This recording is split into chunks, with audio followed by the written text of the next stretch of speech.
Pessoal, vamos dar sequência ao nosso estudo das perícias criminais, lembrando que a polícia técnico-científica ela tem um papel fundamental na criação das narrativas que vão posteriormente sustentar as provas, né? Nunca é demais lembrar que nessa fase da perícia o que a gente está produzindo não é prova, a gente está produzindo elemento probatório. Lembrando, prova a gente só produz em contraditório judicial. Vou repetir isso quantas vezes for necessário até que você entenda. Prova é um ato estrito das partes, que devem trazer os elementos de suas próprias convicções, que sustentem suas próprias teses ao juízo, e aí efetivamente ali argumentar e apontar esses elementos como fundamento da sua argumentação. Isso é prova, né? Ato que se estabelece em juízo perante o contraditório, né? Salvo as exceções lá que nós vimos, e que tem esses problemas de inquisitorialidade que são tão típicos do nosso processo penal brasileiro. Um outro exame muito importante que a gente trate hoje é o exame cadavérico, que a gente tem o hábito de chamar de autópsia, né? Mas autópsia não é a terminologia mais adequada, né? Até porque alguém não poderia, teremos que imaginar um cadáver fazendo o procedimento de abrir as próprias entranhas para se autoexaminar, né? Não é exatamente do que se trata esse exame pericial, né? Então nós vamos chamar esse exame de exame cadavérico, né? Ou necropsia, né? E aí a gente vai chamar de necrópsia ou não autópsia, né? Então vamos tratar dessa maneira, né?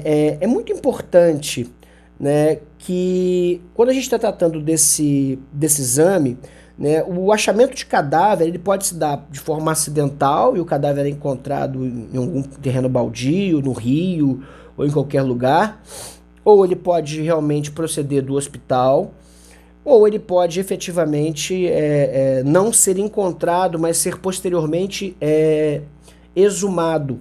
Certamente vocês já ouviram falar em exumação, né?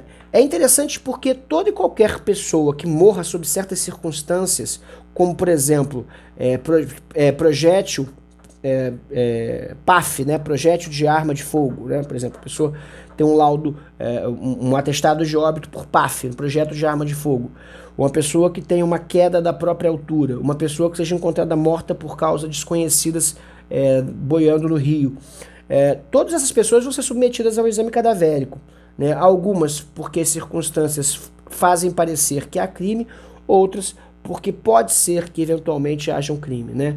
Mesmo nos casos em que haja suicídio, é comum que se proceda o exame cadavérico para descartar a prática de um eventual crime. Não é incomum que o suicídio seja apontado como forma simulada de ocultar a natureza criminosa daquele óbito, né? O artigo 62 vai tratar sobre a autópsia, né? Ele vai chamar a autópsia, esse que na verdade é o exame cadavérico, nos seguintes termos. A autópsia será feita pelo menos 6 horas depois do óbito, salvo se os peritos, pela evidência dos sinais de morte, julgarem que possa ser feita antes daquele prazo, o que declararão no auto. São efetivamente aquelas condições de rigor mortis e uma série de sinais médico-legais que dão conta do tempo da morte, né? Esse é um assunto que está dentro da tanatologia forense. Não é a minha área de expertise, mas se vocês tiverem desejo de saber alguma coisa sobre esse tema, eu posso pesquisar e gravar um vídeo em separado para que vocês possam ter acesso, né? Eu conheço um pouco do assunto, da minha prática como advogado criminalista, mas não é a minha área de expertise. Então, para usar os termos técnicos, eu teria que realmente fazer um roteiro, ter um preparo maior. Se vocês tiverem interesse, a gente pode produzir isso. É bem interessante, na verdade, né? Eu costumo dizer que é uma grande frustração para os meus alunos de criminologia quando eles descobrem que a criminologia e a criminalística são disciplinas diferentes, né? Mas ambas têm o seu grande valor. Eu particularmente prefiro a criminologia, mas a criminalística tem realmente um apelo cinematográfico muito interessante, né? Quem é que nunca parou para observar um acidente, né? Algo de essencialmente atraente na tragédia, né? Nós somos atraídos pela tragédia como as mariposas para a lâmpada. Mas essa videoaula está ficando um pouco sinistra, vamos retornar aqui ao Código de Processo Penal. Nos casos de morte violenta, bastará o simples exame externo do cadáver quando não houver infração penal que apurar ou quando as lesões externas permitirem precisar a causa da morte, e não houver necessidade de exame interno para verificação de algumas circunstâncias relevantes. É o caso clássico, o agente se encontra com uma decapitação, né? Foi completamente degolado, não tem mais o pescoço, teve a cabeça arrancada. É claro que proceder ao exame cadavérico nessa circunstância não teria grandes coisas a acrescentar, exceto pelo fato de que talvez num exame externo se constatasse que a cabeça foi arrancada após a morte, o que é possível de ser detectado no exame cadavérico, né? E aí sim investigar a verdadeira causa da morte, né? Mas fora isso, se não houverem outros sinais, quando for óbvia a causa, isso pode ser atestado pelos peritos e a justificativa do porquê. Em caso de exumação para exame cadavérico, a autoridade providenciará para que, em dia e hora previamente marcados, se realize a diligência da qual se lavrará auto circunstanciado. Parágrafo único. O administrador do cemitério público ou particular indicará o lugar da sepultura sob pena de desobediência. No caso de recusa ou de falta de quem indique a sepultura ou de encontrar-se o cadáver em lugar não destinado a inumações, a autoridade procederá às pesquisas necessárias, o que tudo constará dos autos. Durante os trabalhos da Comissão da Verdade foi muito comum as exumações. Foram muito comuns as exumações. Perdão, as exumações. Por quê? Porque se tinham desconfiança da prática de um delito no momento posterior ao enterro do cadáver, né? Essa inumação a que faz referência o dispositivo legal é justamente o ato de enterrar o cadáver. Né? Isso é a inumação do cadáver. A exumação é o ato de desenterrar. E aí aqui é o procedimento que se deve atentar, porque nem sempre o cadáver ele vai ser encontrado numa circunstância em que presume-se imediatamente saber da prática do crime. Se eventualmente a notícia do crime surgir após a inumação do cadáver, será necessário exumá-lo para poder proceder aos exames cadavéricos. Né? E evidentemente hoje com essas tecnologias de DNA muito facilitadas em relação ao que já foram no passado. Os cadáveres sempre serão fotografados na posição em que forem encontrados, importante para saber exatamente qual foi a fonte de energia que os derrubou, né? Se eles estão sentados ou caídos, quando possível,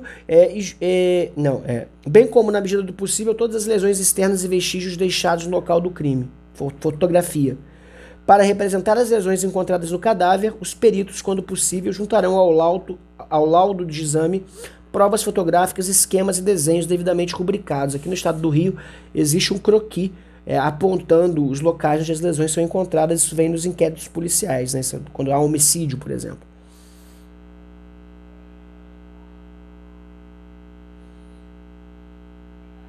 Acerca dos exames de corpo de delito nos crimes de lesão corporal, existe um procedimento que está estabelecido aqui no artigo 68, que diz o seguinte: em casos de lesões corporais, se o primeiro exame pericial tiver sido incompleto, proceder-se ao exame complementar por determinação da autoridade policial ou judiciária, de ofício ou a requerimento do Ministério Público, do ofendido ou do acusado e seu defensor.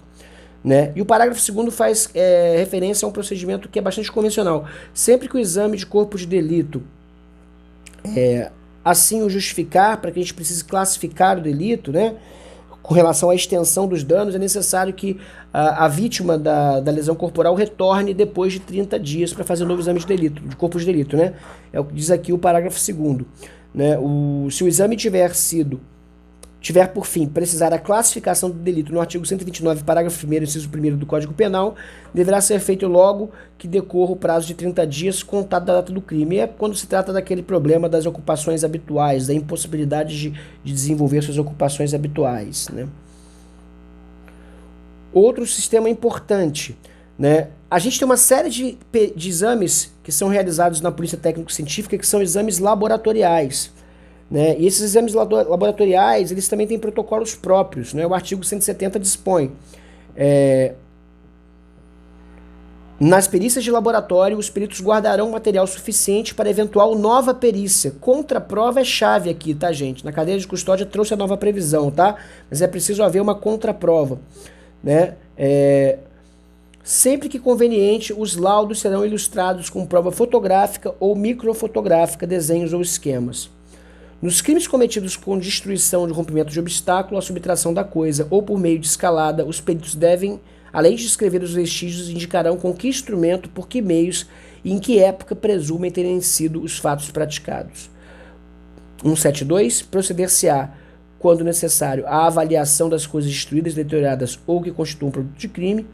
E, se impossível a avaliação direta, os peritos procederão à avaliação por meio dos elementos existentes nos autos e dos que resultam em diligências. É comum que haja uma folha. Quando a gente tem, por exemplo, um auto de apreensão, ou quando a gente tem, por qualquer coisa, um auto de arrecadação, é comum que o valor venha do lado. Hoje, no sistema do Rio de Janeiro, por exemplo, na Polícia Civil, já vem esse registro. É interessante, porque isso é importante, efetivamente, para a eventual responsabilização civil do autor dos fatos, né?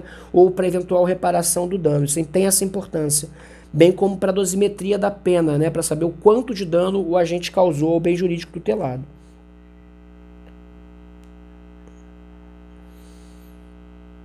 Outro exame interessante descrito aqui no artigo 174 é o exame grafotécnico, né, que fala que no exame para o reconhecimento dos escritos por comparação de letra, observar-se os seguintes. Isso aqui é o exame chamado grafotécnico. A pessoa a quem se atribua ou se possa atribuir o escrito será intimada para o ato se for encontrada. Para comparação poderão servir quaisquer documentos que a dita pessoa reconhecida ou já tiver sido judicialmente reconhecidos com seu punho ou sobre cuja autenticidade não houver dúvida. 3. A autoridade, quando necessário, requisitará para o exame os documentos que existem em arquivos ou estabelecimentos públicos ou nessas realizará as diligências se daí não puderem ser retirados. E 4. Quando não houver escrito para comparação ou forem insuficientes os exibidos, a autoridade mandará que a pessoa escreva o que lhe for ditado e se estiver ausente a pessoa, mas em lugar certo, essa última diligência poderá ser feita por precatória e em que se consignarão as palavras que a pessoa está intimada a escrever. Pessoal, essas são as considerações iniciais que eu tinha para fazer a respeito da perícia. A matéria é extensa, ela é importante e eu espero que vocês se empenhem no seu estudo, porque cada vez mais uma atuação na fase da investigação criminal é chave para o sucesso da defesa ou da acusação. Muito obrigado a todos vocês. Eu espero que vocês continuem acompanhando os vídeos do nosso canal.